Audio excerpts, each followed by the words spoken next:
So I just finished Immortal Longings by Chloe Gong, and I've got some thoughts. So Immortal Longings is basically a retelling of the Shakespearean play Anthony or Antony and Cleopatra, which I did not know before I started reading this book. And I'm also unfamiliar with that story. The book is a fantasy romance, and it's set in a sort of it's a highly technologized world, but at the same time they use swords and stuff. So in this book we have three points of view. We have Calla, who is a princess. We have Anton, who is the love interest. He is like an exiled noble. And then we have Prince August. He is the crown prince to the throne. And so in this book, basically, the premise of it is that there are these games, and if you compete and kill off all of your competitors, you can win a bunch of money and be set for life. So it's kind of like Hunger Games meets Squid Games because it has sort of the social commentary aspect of Squid Games.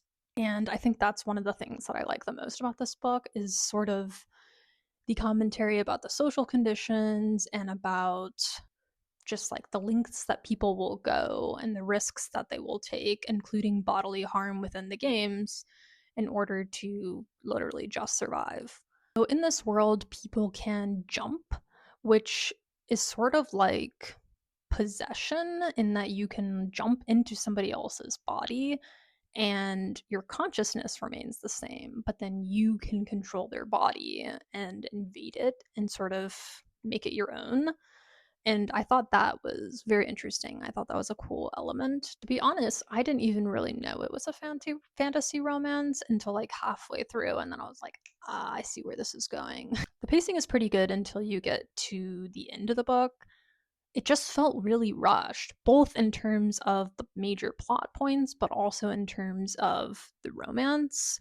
Like, I was enjoying the budding, building romance, but then they were like, oh, we love each other. And I was like, what? So I think we needed more build up for the romance. It needed to be dragged out a little bit longer. And then the actual final stuff happening in the book, I don't want to give anything away, but that happened like way too fast as well.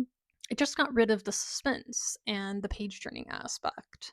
I did think this book had some pretty good twists, specifically around Calla's identity, and at the very end, there's a really good twist. I think the world building was the best thing about the book, and I think that's also partly why other elements fell a bit flat for me. Fully fleshing out